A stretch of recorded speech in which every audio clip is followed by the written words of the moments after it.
Hi everyone, it's me Ashmina. Welcome back to my channel. आज हम लोग बात करने वाले हैं एक ऐसे रेप केस के बारे में जो कि बिहार में ही हुआ था और ये किसी नॉर्मल इंसान का नहीं हुआ था, ठीक है। एक ऐसे पोस्ट की वाइफ का हुआ था।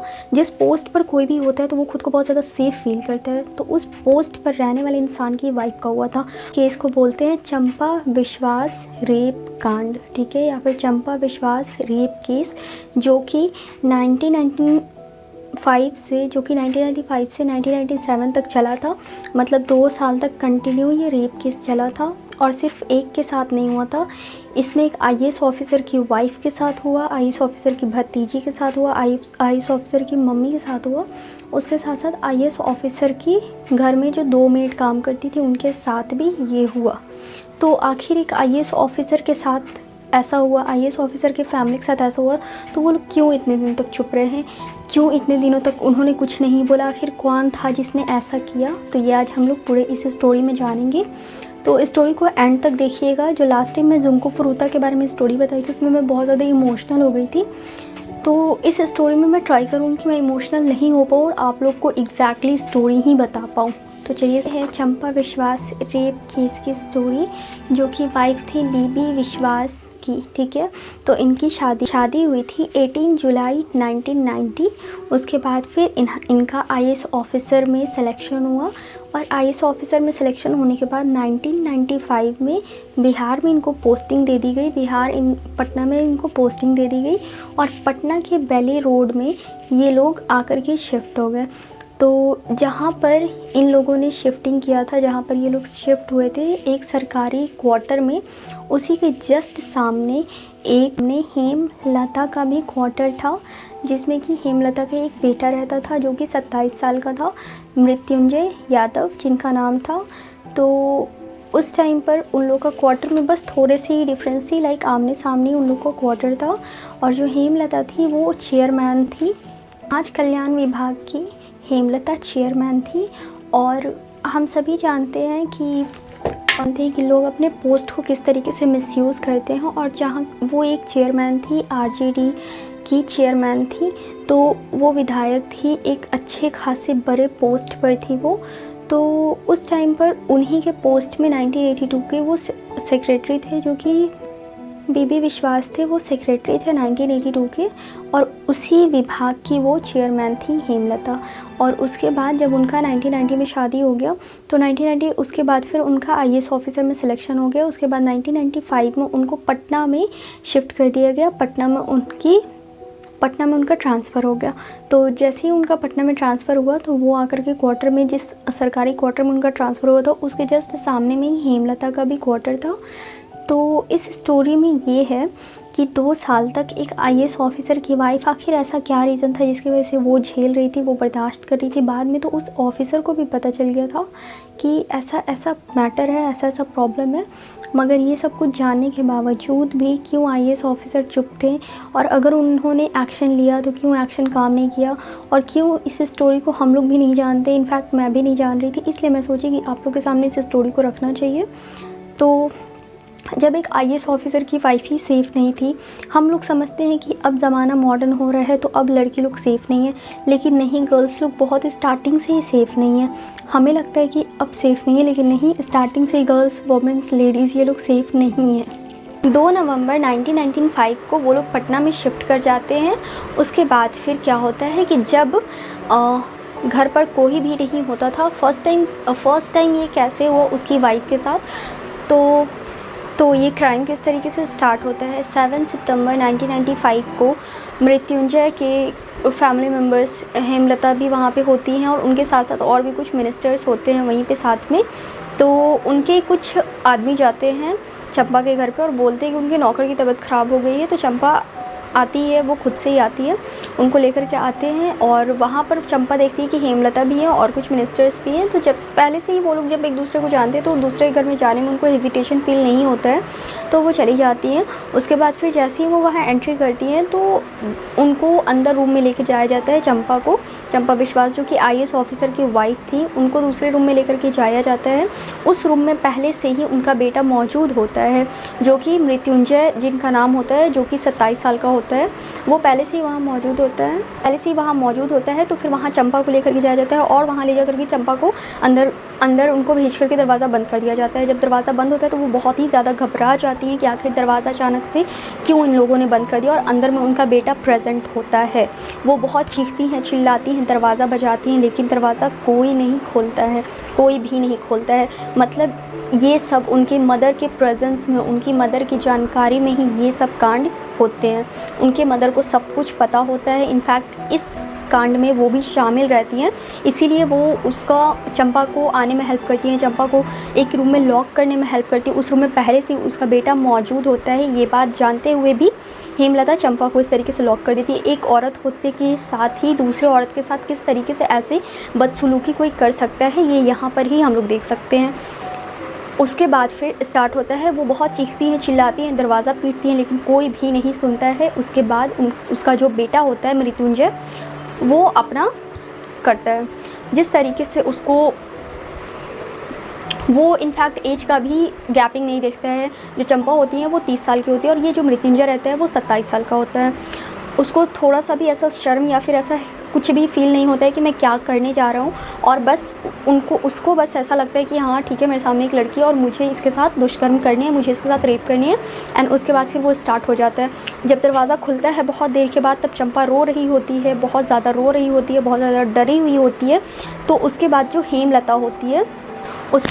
हेमलता यादव होती है वो चंपा को धमकाती है और बोलती है कि अगर तुमने इस चीज़ के बारे में किसी को भी बताया, किसी को भी अगर तुमने कोशिश भी की बताने की, तो तुम पूरे के पूरे फैमिली वाले हाथ धो बैठोगे। लाइक तुम्हारा हस्बैंड, तुम्हारा जितना भी फैमिली है, हम लोग सबको जान से मार देंगे और कोई भी ज़िंदा नहीं बचेगा। इस तरीके का धमकी देती है उसको।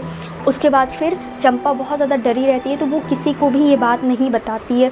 ये उसका सबसे बड़ा लाइफ का बिगेस्ट मिस्टेक था कि इस चीज़ को वो पहली बार में ही छुपा करके रख दी। अगर उसने पहली बार में इस चीज़ को ऊपर बढ़ावा दिया होता, उसने इस चीज़ को बता दिया होता, तो शायद कुछ ना कुछ सोल्यूशन निकल गया रहता। 2 साल तक उसको इस तरीके की टॉर्चर फेस नहीं करने होते।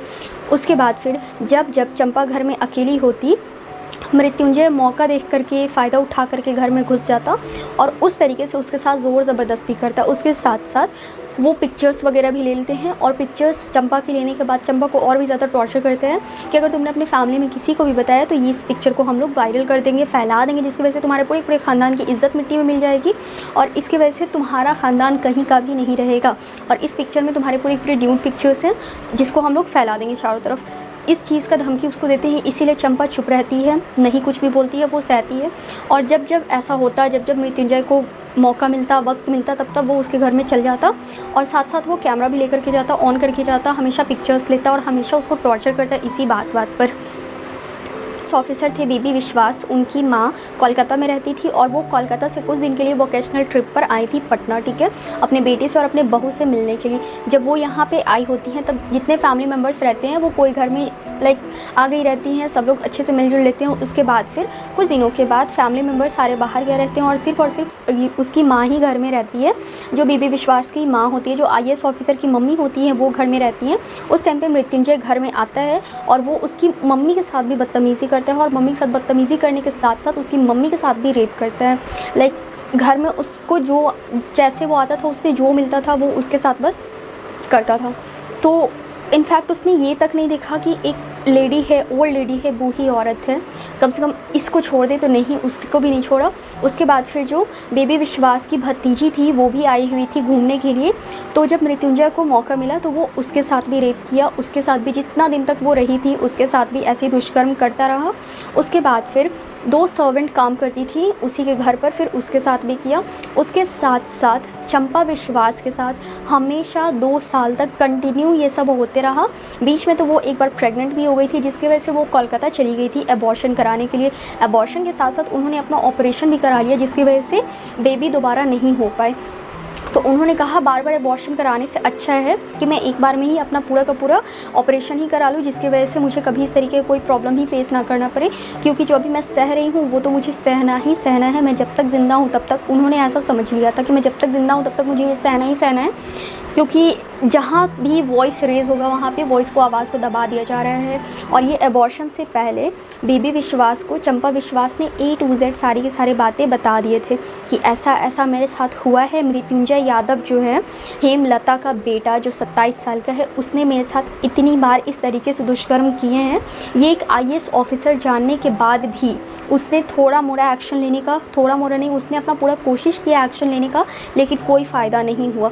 उसने पटना पुलिस को कंप्लेन तक किया, उसने पटना पुलिस को A to Z सारी की सारी बातें बता दी, उसने पटना पुलिस को A to Z कंप्लेन किया, लेकिन पटना पुलिस ने एक्शन लेने से ही मना कर दिया, क्योंकि ऊपर से उन लोगों को प्रेशर आ रहा था कि इस चीज़ पर आपको एक्शन नहीं लेना है। फ़ाइल रिपोर्ट हुआ, लेकिन उस फाइल को बंद कर दिया गया। बहुत कुछ किया बेबी विश्वास ने, फिर उसे भी लगा कि नहीं, हमारी जो पुलिस हैं, हमारे जितने भी मैनेजमेंट्स वगैरह हैं, हमारे जितने भी लॉज़ हैं, लॉज़ को तो खैर, कानून को तो कोई मानता ही नहीं है, सबको बस वही करना है जो ऊपर से आता है, ऊपर से जो ऑर्डर आते हैं उसी के बेसिस पे सबने काम करना है। किसी को सच से कोई मतलब नहीं है। किसी के साथ, एक IAS ऑफिसर की वाइफ के साथ ऐसा हो रहा है। IAS ऑफिसर एक बहुत ही बड़ा पोस्ट हम लोग समझते हैं, जब उस पोस्ट की वाइफ ही सेफ़ नहीं है तो यार कोई आम आदमी क्या सेफ़ रहेगा। तो फिर भी कोई एक्शन नहीं लिया जाता है। फ़ाइल ओपन होता है, फिर फाइल क्लोज़ हो जाता है, क्योंकि ऊपर से हमेशा प्रेशर आते रहती हैं। और जो पुलिस होते हैं, पटना पुलिस, वो लोग भी जैसे ये IAS ऑफिसर होता है बेबी विश्वास, तो ये बात करते हैं सबसे कि ऐसा ऐसा मैटर है, मुझे केस फाइल करना है। तो वो लोग बस यही सजेशन देते हैं कि आप क्यों ऐसे लोगों के मुँह पर रहे हो, इन लोगों को कोई फ़ायदा होने वाला नहीं है, उसके साथ साथ आपका ही बहुत ज़्यादा नुकसान हो जाएगा। उससे बेहतर है कि आप लोग के साथ जो हो रहा है आप लोग वो बर्दाश्त करो, सहो, और कोशिश करो कि पर्सनल तरीके से ही आप लोग हैंडल कर सको। इसको बहुत ज़्यादा खींचने और तानने की ज़रूरत नहीं है, वरना फिर ये आप लोगों के ऊपर बहुत ज़्यादा भारी पड़ सकता है। एक पटना पुलिस ऐसा बोलता है, वो भी एक IAS ऑफिसर को। तब आप सोच सकते हो कि हमारे बिहार में, हमारे नॉट ओनली इन बिहार, पूरे के पूरे कंट्री में, हमारे पूरे के पूरे इंडिया में कितना ज़्यादा रेप केसेस जो डेली होते होंगे उनको दबा दिया जाता होगा।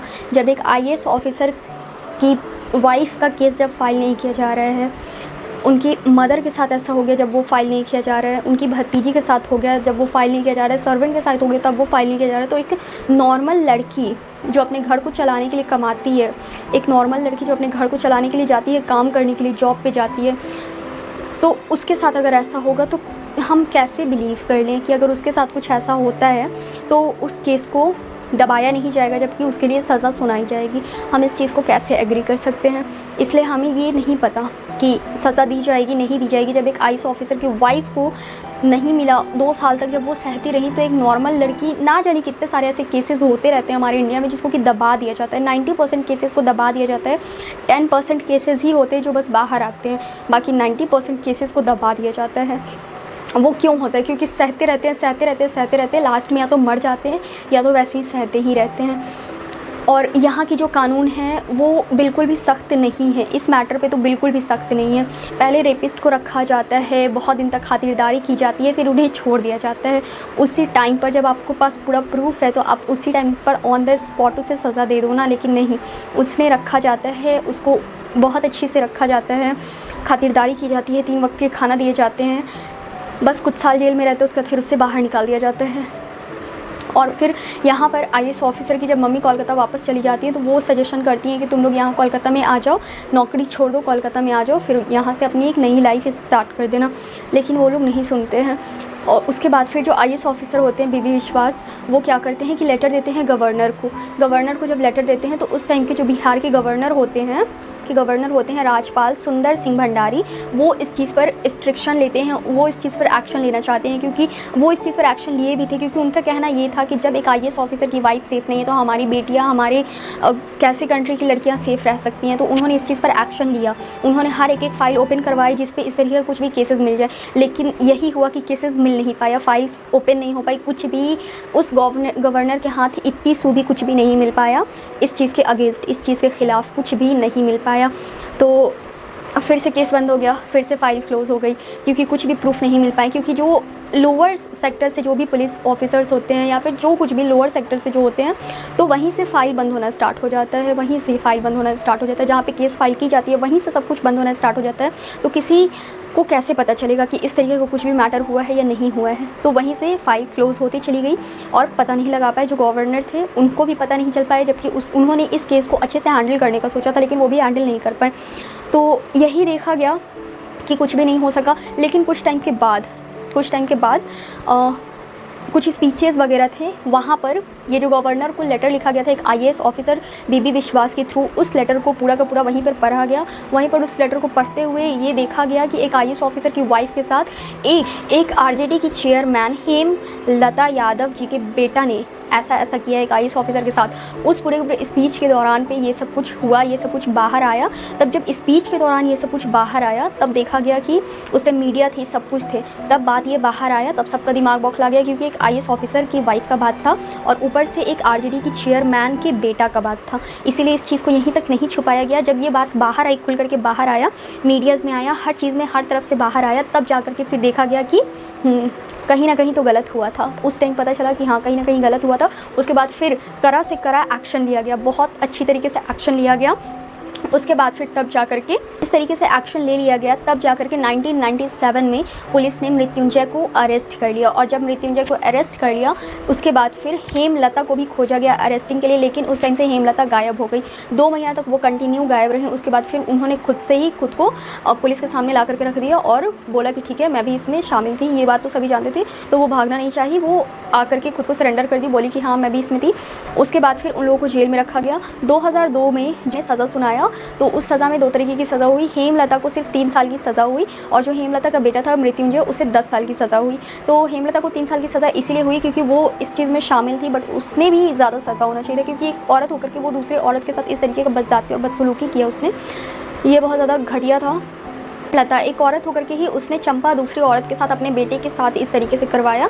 उसके बाद फिर उसने अपने सफाई में कोर्ट में उसने अपने सफाई में ये कहा उसके बेटे को 10 साल की सज़ा हुई और इसे 3 साल की सज़ा हुई। तो 2002 जब तक कि इसने 3 साल से ज़्यादा का अपना सज़ा काट लिया था, 1997 से 2002 मतलब 3 साल से ज़्यादा ही होता है। तो हेमलता अपना सज़ा 3 साल से ज़्यादा काट चुकी थी तो उसको और ज़्यादा जेल में नहीं रहना पड़ा, लेकिन उसका बेटा और भी ज़्यादा जेल में रहा। लाइक 1997 से ही जोड़ लिया गया 10 साल की सज़ा, 2002 से 10 साल की सज़ा और 2002 से 3 साल की सज़ा नहीं जोड़ी गई, उससे पहले की ही सज़ा वो जोड़ी गई थी। उसके बाद फिर क्या हुआ, अपने सफाई में हेमलता ने ये कहा कि जो चंपा थी आईएएस ऑफिसर की वाइफ थी, वो मेरे बेटा से प्यार करती थी, वो मेरे बेटे से शादी करना चाहती थी, इसीलिए 2 साल तक वो इसके साथ रिलेशनशिप में थी और ये बात वो खुद किसी को बताना नहीं चाहती थी। लाइक उसने ब्लेम लगा दिया चंपा के ऊपर और इस चीज़ का ऑफ़र वो चंपा को भी की थी कि तुम मेरे बेटे से शादी कर लो ताकि ये सारे के सारे केस मैटर्स जो हैं वो दब जाएँ। और जहाँ तक वो खुद एक विधायक थी तो उसने भी ये कहा उसको चंपा को कि मैं तुम्हें भी कुछ ना कुछ सीट्स वगैरह दिलवा दूँगी, कुछ ना कुछ चेयर्स वगैरह दिलवा दूँगी जिसकी वजह से तुम्हारे हाथ में भी पावर्स आ जाएंगे, लेकिन तुम मेरे बेटे से शादी कर लो। शादी करने के बाद फिर ये तो केस ही मैटर हो जाता, क्लोज हो जाता। और इसके साथ साथ सिर्फ मृत्युंजय ने ही नहीं किया था दुष्कर्म, मृत्युंजय के कुछ दोस्तों ने भी मिल करके साथ में चंपा के साथ ये सारे के सारे दुष्कर्म किए थे और ये सब का सब बात हेमलता को पता था। ये सब पता होने के बावजूद भी उसने चंपा के सामने ये ऑफ़र रखा, ये बात वो जानते हुए भी कि मेरे बेटा ने मेरे प्रेजेंस में मेरे सामने ही उसने ये सब कुछ किया है, मैं इस चीज़ को जानती हूँ, तब पर भी उसने हेमलता के सामने चंपा के सामने ये ऑफ़र रखा कि तुम इससे शादी कर लो, सारा के सारे मैटर ही क्लोज हो जाएंगे और मैं विधायक हूँ तो मैं तुम्हें भी कोई ना कोई चेयर दिलवा दूँगी, ये उसने कहा। तो लेकिन उसके बाद फिर कोर्ट में सज़ा हुई, 10 साल की इसने सज़ा हुई, लेकिन 10 साल की सज़ा नहीं काटा उसने। 8 साल की ही जब सज़ा हुई तो उसको रिहा कर दिया गया, लेकिन रिहा नहीं, बेल हो गई, पैसे वैसे दे करके उसे जेल से छुड़वा लिया गया।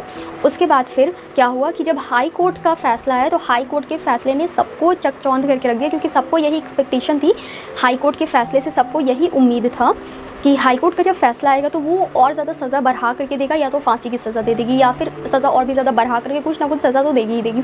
लेकिन नहीं, हाई कोर्ट ने डायरेक्टली ये बोल दिया कि नहीं, इनकी बेल रद्द हो, लाइक इनको बेल कर दिया जाता है, इनको रिहा कर दिया जाता है। तो वो किस लिए, क्योंकि जो डिफेंस में थे जिन्होंने केस लड़ा था दूसरे ऑपोजिट पार्टी से, उन्होंने यही कहा कि आखिर 2 साल तक क्यों चंपा चुप रही। चंपा की तरफ से भी ये एग्री था कि हाँ मुझे भी करना है, मुझे भी फिजिकल होना है, इसलिए चंपा चुप रही थी। अब ऑब्वियस सी बात है कोई ऑपोजिट आदमी तो यही बोलेगा ना कि आखिर चंपा क्यों चुप रही। चंपा की तरफ से भी एग्री था, चंपा की तरफ से भी परमिशन था, इसलिए चंपा चुप थी। और दूसरा रीज़न उन लोगों ने ये दिया कि जो बीबी विश्वास हैं, जो आईएएस थे, वो उससे पहले चेयरमैन के सेक्रेटरी रह चुके थे। तो उस टाइम में उन्होंने बहुत कुछ का घोटाला किया है और इस चीज़ का घोटाला किया, उस चीज़ का घोटाला किया, बहुत सारे पेपर्स इधर से उधर कर दिए हैं। इस चीज़ का भी कंप्लेन हेमलता ने किया। हेमलता ने बताया कि ऐसे लाइक उन लोगों ने अभी भी एग्री नहीं किया कि इसमें उन लोगों की गलती थी, तभी जाकर के बाद में उन लोग की रिहाई हो गई, उन लोग को छोड़ दिया गया। और बीबी विश्वास की कुछ दिनों में डेथ हो जाती है। उसके बाद जो चंपा विश्वास, क्योंकि बीबी विश्वास बड़े थे चंपा विश्वास से बहुत ज़्यादा, उसके बाद फिर चंपा विश्वास अकेली हो जाती है। फिर वो वहाँ से दिल्ली चली जाती है, दिल्ली शिफ्ट हो जाती हैं। फिर दिल्ली शिफ्ट होने के बाद वो फिर से अपने उसके बाद फिर से बिहार को और झारखंड को उस टाइम अलग अलग कर दिया गया था। तो झारखंड में फिर उनकी शिफ्टिंग होती है, तो वो झारखंड में शिफ्ट हो जाती हैं। उसके बाद फिर कुछ दिनों के बाद वो कोलकाता में चली जाती हैं, कोलकाता जहाँ उनका फैमिली रहता है वहीं पर वो चली जाती हैं। उसके बाद से इस स्टोरी को तो इस केस को तो उसी टाइम इस तरीके से बंद कर दिया गया था कि कोई भी इस केस के बारे में जानता नहीं था। मैं खुद नहीं जानती थी, जबकि मैं इतना ज़्यादा इन सब चीज़ों पे रिसर्च करती रहती हूँ कि मुझे कुछ ऐसा स्टोरी मिले जो मैं आप लोगों के सामने रख सकूँ। लेकिन फिर भी इस स्टोरी को मैं नहीं जानती थी, आज जानी तो आज मैं आप लोगों के सामने रखी हूँ। इतनी बड़ी पोस्ट की वाइफ के साथ ये सब कुछ हुआ, वो चुप रहीं, फिर सज़ा भी हुआ, फिर उनके ऊपर ही उल्टा ब्लेम लगे, उनके साथ ही उल्टा बातें जोड़ी गई। और आज वो अपनी ज़िंदगी एक गुमनाम इंसान के जैसे बिता रही हैं। लाइक उनका कोई पास्ट था ही नहीं, कुछ फ्यूचर था ही नहीं, वो एकदम गुमनाम इंसान के जैसे बिता रही हैं। उनकी कोई उनका कोई अब लाइफ है ही नहीं। वो इस तरीके से लाइफ बिता रही हैं, अभी भी वो इसी तरीके से कुछ लाइफ बिता रही हैं। तो इस स्टोरी में हमें यही जानने को मिला कि इंसान चाहे कितना भी पावरफुल क्यों ना हो, अगर एक वुमेन है, एक लेडी है, तो उसका पावर ख़त्म हो जाता है उस टाइम जब आपको धमकी मिलती है रेप की, जब आपको धमकियाँ दी जाती हैं कि आपके साथ ऐसे ऐसे कांड हो सकते हैं, जब कोई आपके पास आता है, जब कोई आपको इस तरीके से फोर्स करता है, तो उस टाइम ही चाहे वो कितनी भी पावरफुल वुमेन लेडी क्यों ना हो, वो उस टाइम टूट जाती हैं। तो इस स्टोरी में ये चीज़ भी जानने को मिला कि अगर आपके साथ कुछ भी उल्टा पुल्टा होता है तो आप पहली बार में ही एक्शन लो, वरना बार बार वो आपके साथ होगा और बार बार होते ही रहेगा। और जब बाद में आप सोचोगे ना एक्शन लेने का, तो आप ले नहीं पाओगे, क्योंकि यही चीज़ होता है कि बाद में इंसान नहीं चाह के भी एक्शन नहीं ले पाता है। तो अगर आपके साथ फर्स्ट टाइम कुछ हो रहा है तो आप फर्स्ट टाइम में ही एक्शन लो। आप टाइम का मत देखो कि मैं बाद में लूँगी या फिर इस टाइम पे लूँगी या फिर देखती हूँ कि सामने वाला इंसान सुधर जाए। नहीं, अगर कोई एक बार आपको टच कर रहा है, आप उसी टाइम एक्शन लो, आप उसी वक्त आप एक्शन लो। अगर एक बार ही कोई आपके साथ ऐसा कर रहा है तो आप इंतज़ार मत करो कि वो दोबारा करेगा तब मैं एक्शन लूँगी, नहीं। क्योंकि जिस इंसान ने आपके साथ फर्स्ट टाइम ऊट पटांग कर लिया ना, वो दोबारा भी आएगा करने को, क्योंकि उसको पता है कि जब आप पहली बार में चुप हो ना, तो आप दोबारा भी चुप रहोगे, आप बार बार भी चुप रहोगे। इसीलिए ऐसा बिल्कुल भी नहीं करना है कि आपको चुप रहना है। एक IAS ऑफिसर की वाइफ होने के बावजूद भी उन्होंने ये गलती किया कि वो चुप नहीं रही। जब उन्होंने बात को फैलाया तो जो अगेंस्ट में जो थे वो उनसे भी ज़्यादा पावरफुल थे, इसीलिए इस चीज़ को दबाते रह दिया गया। लेकिन क्या करती, आज उनका लाइफ बिल्कुल ही गुमनाम है। उनका कोई कुछ है ही नहीं कि मैं दुनिया में हूँ भी या नहीं हूँ, कुछ भी नहीं है उनके साथ। तो हाँ, ये चीज़ बुरा लगता है कि एक वुमेन, एक लेडी बहुत कुछ सहती है और उस वुमेन, उस लेडी को बर्बाद करने में एक वुमेन और एक लेडी का ही बहुत बड़ा हाथ होता है। अगर वो अपने बेटे को ही संस्कार दी रहती है अच्छा कि आपको एक लड़की के साथ, एक वुमेन के साथ इस तरीके से नहीं करना है, तो वो लड़का कभी भी ऐसा नहीं करता। लेकिन नहीं, वो अपने आंखों के सामने उसको दरवाजे में लॉक कर दी। ये बहुत ही गंदा वाला फीलिंग था यार, बहुत गंदा वाला फीलिंग था। आखिर कब तक कोई लड़की, कोई वुमेन इतना ज़्यादा सहेगी यार। तो अगर आप लोगों के साथ या फिर अगर आप लोग के आसपास में भी कुछ इस तरीके का हो ना, तो आप लोग वॉइस रेज़ करो, आप लोग साउंड को ऊपर करो, ऊपर उठाओ, पावर दिखाओ। ऐसा नहीं कि बिल्कुल भी चुप हो जाना है, ऐसा बिल्कुल भी नहीं करना है। सो प्लीज़ हाथ जोड़ के यही रिक्वेस्ट है कि अगर आप लोग देखते भी हो ना कि आपके सामने कुछ इस तरीके से हो रहा है, तो आप लोग अपने साउंड को रेज़ करो, ऊपर उठाओ अपने आवाज़ को। ऐसा नहीं है कि बिल्कुल भी आवाज़ को दबा दो, नहीं, आप साउंड को रेज़ करो। अगर आप आज बोलोगे ना, तो पूरा का पूरा पब्लिक, पूरा ज़माना आपके साथ हो जाएगा। लेकिन आप फर्स्ट टाइम भी सह रहे हो, सेकंड टाइम भी सह रहे हो, थर्ड टाइम भी सह रहे हो, तो फोर्थ टाइम कोई आपका साथ नहीं देगा। बोलेगा आप अगर सहे हो तो आप अभी भी सहो, बाद में भी सहना। इसीलिए यही रिक्वेस्ट है कि अगर आपके साथ कुछ भी होता है तो आप अपने फैमिली को बताओ सबसे पहले, उसके बाद फिर फैमिली को भी बोलो चुप नहीं रहने को। बहुत सारे फैमिली भी अपने बच्चों को चुप करा देते हैं, तो नहीं, आप लोग आगे एक्शन लीजिए, ज़रूर से एक्शन लीजिए। सो ये यहीं तक थी ये वीडियो। आई होप ये स्टोरी से आप लोगों को कुछ ना कुछ सीखने को मिला होगा और ये एक रियल स्टोरी थी, तो इसको इतना फैलाओ कि ये पता चल सके कि एक IAS ऑफिसर की वाइफ सेफ़ नहीं है। आज वो कहाँ है, क्या है, क्यों है, ये भी कोई नहीं जानता है, कोई भी नहीं जानते कि आज वो कहाँ है।